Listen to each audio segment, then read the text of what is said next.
Família Crescer, a paz do Senhor. Continuando a nossa leitura bíblica, segundo Samuel, capítulo 1. Depois da morte de Saul, Davi retornou de sua vitória sobre os amalequitas. Fazia 2 dias que ele estava em Ziclague, quando no 3º dia chegou um homem que vinha do acampamento de Saul, com as roupas rasgadas e terra na cabeça. Ao aproximar-se de Davi, prostrou-se com o rosto em terra em sinal de respeito. Davi então lhe perguntou: de onde você vem? Ele respondeu: fugi do acampamento israelita. Disse Davi: conte-me o que aconteceu. E o homem contou: nosso exército fugiu da batalha e muitos morreram. Saul e Jonatas também estão mortos. Então Davi perguntou ao jovem que lhe trouxera as notícias: como você sabe que Saul e Jonatas estão mortos? O jovem respondeu: cheguei por acaso ao monte Gilboa, e lá estava Saul apoiado em sua lança. Os carros de guerra e os oficiais da cavalaria estavam a ponto de alcançá-lo. Quando ele se virou e me viu, chamou-me gritando, e eu disse: aqui estou. Ele me perguntou: quem é você? Sou amalequita, respondi. Então ele me ordenou: vem aqui e mate-me. Estou na angústia da morte. Por isso aproximei-se dele e o matei, pois sabia que ele não sobreviveria aos ferimentos. Peguei a coroa e o bracelete dele e trouxe-os a ti, meu senhor. Então Davi rasgou suas vestes, e os homens que estavam com ele fizeram o mesmo, e se lamentaram, chorando e jejuando até o fim da tarde, por Saul e por seu filho Jonatas, pelo exército do Senhor e pelo povo de Israel, porque muitos haviam sido mortos à espada. E Davi perguntou ao jovem que lhe trouxera as notícias: de onde você é? E ele respondeu: sou filho de um estrangeiro, sou amalequita. Davi lhe perguntou: como você não temeu levantar a mão para matar o ungido do Senhor? Então Davi chamou um dos seus soldados e lhe disse: venha aqui e mate-o. O servo feriu e o homem morreu. Davi tinha dito ao jovem: você é responsável por sua própria morte. Sua boca testemunhou contra você quando disse: matei o ungido do Senhor. Davi cantou este lamento sobre Saul e seu filho Jonatas e ordenou que se ensinasse aos homens de Judá. É o lamento do arco que foi registrado no livro de Jazar. O seu esplendor, ó Israel, está morto sobre os seus montes, como caíram os guerreiros. Não conte isso em Gate, não o proclame nas ruas de Ascalon, para que não se alegre as filhas dos filisteus, nem exultem as filhas dos incircuncisos. Ó colinas de Gilboa, nunca mais haja orvalho nem chuva sobre vocês, nem campos que produzam trigos para as ofertas, porque ali foi profanado o escudo dos guerreiros, o escudo de Saul, que nunca mais será polido com óleo.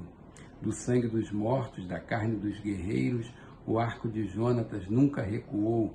A espada de Saul sempre cumpriu a sua tarefa.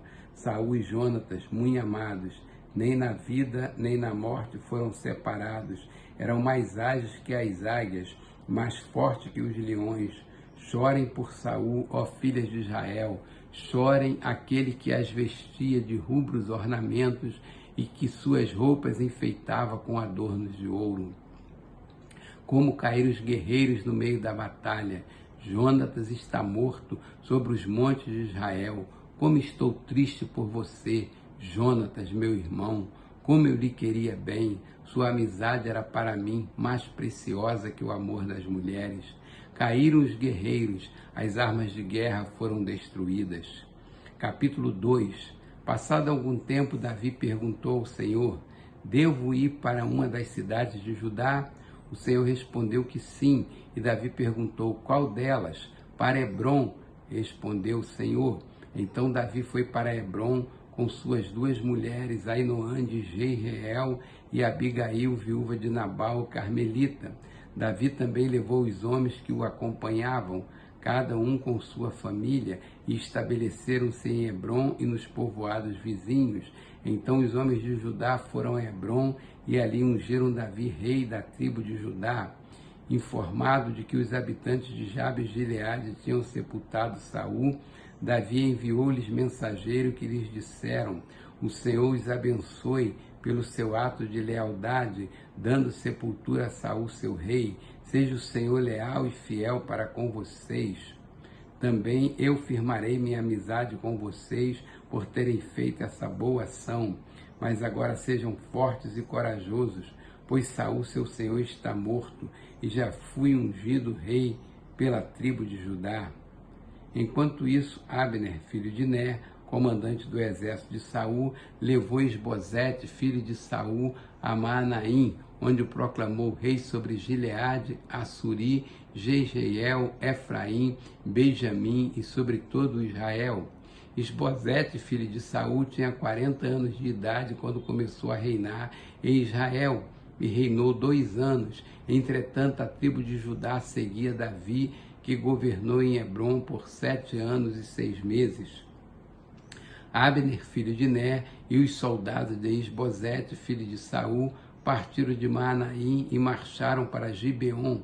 Joabe, filho de Zeruia, e os soldados de Davi foram ao encontro deles no açude de Gibeon. Um grupo posicionou-se num lado do açude, o outro grupo no lado oposto. Então Abner disse a Joabe: vamos fazer alguns soldados lutarem diante de nós. Joabe respondeu: de acordo. Então 12 soldados aliados de Benjamim e Esbozete, filho de Saul, atravessaram o açude para enfrentar 12 soldados aliados de Davi. Cada soldado pegou o adversário pela cabeça e fincou-lhe o punhal no lado, e juntos caíram mortos. Por isso aquele lugar, situado em Gibeon, foi chamado Elcate Azurim. Houve uma violenta batalha naquele dia, e Abner e os soldados de Israel foram derrotados pelos soldados de Davi. Estavam lá Joabe, Abisai e Azael, os 3 filhos de Zeruia. E Azael, que corria como uma gazela em terreno plano, perseguiu Abner, sem se desviar nem para a direita nem para a esquerda. Abner olhou para trás e perguntou: é você Azael? Sou eu, respondeu ele. Disse-lhe então Abner: é melhor você se desviar para a direita ou para a esquerda, capturar um dos soldados e ficar com as armas dele. Mas Azael não quis parar de persegui-lo. Então Abner advertiu Azael mais uma vez: pare de me perseguir, não quero matá-lo. Como eu poderia olhar seu irmão Joabe nos olhos de novo? Como, porém, Azael não desistiu de persegui-lo, Abner cravou no estômago dele a ponta da lança que saiu pelas costas, e ele caiu morrendo ali mesmo, e paravam todos os que chegavam ao lugar onde Azael estava caído. Então Joabe e Abisai perseguiram Abner. Ao pôr do sol chegaram à colina de Amá, defronte de Giar, no caminho para o deserto de Gibeon. Os soldados de Benjamim, seguindo Abner, reuniram-se, formando um só grupo, e ocuparam o alto de uma colina. Então Abner gritou para Joabe: o derramamento de sangue vai continuar? Não vê que isso vai trazer amargura? Quando é que você vai mandar o seu exército parar de perseguir os seus irmãos? Respondeu Joabe: juro pelo nome de Deus que se você não tivesse falado, o meu exército perseguiria os seus irmãos até de manhã. Então Joabe tocou a trombeta e o exército parou de perseguir Israel e de lutar. Abner e seus soldados marcharam pela Arabá durante toda a noite, atravessaram o Jordão, marcharam durante a manhã inteira e chegaram ao Maanaim. Quando Joabe voltou da perseguição a Abner, reuniu todo o exército e viram que faltavam 19 soldados, além de Azael. Mas os soldados de Davi tinham matado 360 benjamitas e estava com Abner. Levaram Azael e o sepultaram no túmulo de seu pai em Belém. Depois disso, Joabe e seus soldados marcharam durante toda a noite e chegaram a Hebrom ao amanhecer. Capítulo 3. A guerra entre as famílias de Saul e de Davi durou muito tempo. Davi tornava-se cada vez mais forte, enquanto a família de Saul se enfraquecia. Estes foram os filhos de Davi, nascidos em Hebrom. O seu filho mais velho era Amon, filho de Ainoã, de Jezreel. O segundo, Quileabe, de Abigail, viúva de Nabal, de Carmelo. O terceiro, Absalão, de Maaca, filha de Talmai, rei de Gesur. O quarto, Adonias, de Agite. O quinto, Cefatias, de Abital. e o sexto Itreão de sua mulher Egra. Estes foram os filhos de Davi que lhe nasceram em Hebrom. Enquanto transcorria a guerra entre as famílias de Saul e de Davi, Abner foi ficando poderoso na família de Saul. Saul tivera uma concubina chamada Rispa, filha de Aiá. Certa vez Isbosete perguntou a Abner: por que você se deitou com a concubina de meu pai? Abner ficou furioso com a pergunta de Isbosete e exclamou: por acaso eu sou um cão a serviço de Judá? Até agora tenho sido leal à família de Saul, seu pai, e aos parentes e amigos dele, e não deixei que você caísse nas mãos de Davi. Agora você me acusa de um delito envolvendo essa mulher. Que Deus me castigue com todo rigor, se eu não fizer por Davi o que o Senhor lhe prometeu sobre juramento, tirar o reino da família de Saul e estabelecer o trono de Davi sobre Israel e Judá, de Dan a Berseba. Isbosete não respondeu nada a Abner, pois tinha medo dele. Então Abner enviou mensageiros a Davi com esta proposta: a quem pertence esta terra? Faz um acordo comigo e eu te ajudarei a conseguir o apoio de todo Israel. Está bem, disse Davi, farei um acordo com você, mas com uma condição: não compareça à minha presença quando vier me ver sem trazer-me Mical, filha de Saul. E Davi enviou mensageiro a Isbosete, filho de Saul, exigindo: entregue-me minha mulher Mical, com quem me casei, pelo preço de 100 prepúcios de filisteus.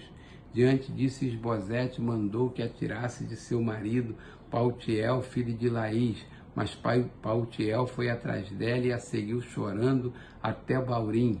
Então Abner ordenou-lhe que voltasse para casa e ele voltou. Nesse meio tempo, Abner enviou esta mensagem às autoridades de Israel: já faz algum tempo que vocês querem Davi como rei. Agora é o momento de agir, porque o Senhor prometeu a Davi: por meio de Davi, meu servo, livrarei Israel do poder dos filisteus e de todos os seus inimigos. Abner também falou pessoalmente com os benjamitas. Depois foi a Hebrom dizer a Davi tudo o que Israel e a tribo de Benjamim havia aprovado. Quando Abner, acompanhado de 20 homens, apresentou-se a Davi em Hebrom, este ofereceu um banquete para ele e para os homens que o acompanhavam. Disse então Abner a Davi: deixa que eu vá e reúna todo Israel, meu senhor, para que faça um acordo contigo, ó rei, e reine sobre tudo o que desejares. Davi o deixou ir e ele se foi em paz. Naquele momento, os soldados de Davi e Joabe voltavam de um ataque, trazendo muitos bens. Abner, porém, já não estava com Davi em Hebrom, porque Davi o tinha deixado partir em paz.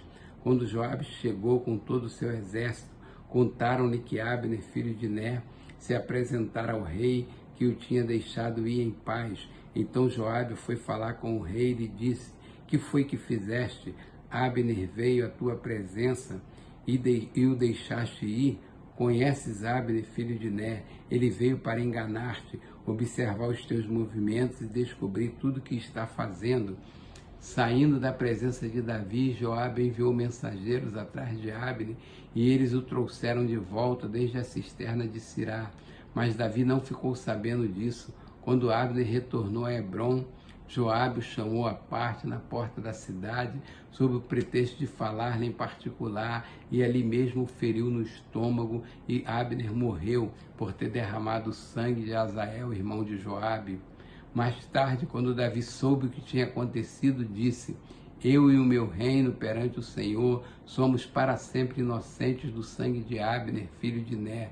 Caia a responsabilidade pela morte dele sobre a cabeça de Joabe e de toda a sua família. Jamais falte entre os seus descendentes quem sofra fluxo ou lepra, quem use muletas, quem morra a espada ou quem passe fome. Assim Joabe e seu irmão Abisai mataram Abner, porque ele havia matado Azael, irmão deles, na batalha de Gibeão. Então Davi disse a Joabe e a todo o exército que o acompanhavam: rasguem suas vestes, vistam roupas de luto e vão chorando à frente de Abner. E o rei Davi seguiu atrás da maca que levava o corpo. Enterraram-no em Hebrom, e o rei chorou em alta voz junto ao túmulo de Abner. como também todo o povo. Então o rei cantou esse lamento por Abner. Por que morreu Abner, como morrem os insensatos? Suas mãos não estavam algemadas, nem seus pés acorrentados. Você caiu como quem cai perante homens perversos. E todo o povo chorou ainda mais por ele. Depois, quando o povo insistiu com Davi que comesse alguma coisa, enquanto ainda era dia, Davi fez este juramento: Deus me castigue com todo rigor, caso eu prove pão ou qualquer outra coisa antes do pôr do sol. Todo o povo ouviu isso e o aprovou. De fato, tudo que o rei fazia, o povo aprovava. Assim, naquele dia, todo o povo e todo Israel reconheceram que o rei não tivera participação no assassinato de Abner, filho de Ner. Então o rei disse aos seus conselheiros: não percebem que caiu hoje em Israel um líder, um grande homem? Embora rei ungido, ainda sou fraco, e esses filhos de Zeruia são mais fortes do que eu. Que o Senhor retribua ao malfeitor de acordo com as suas más obras.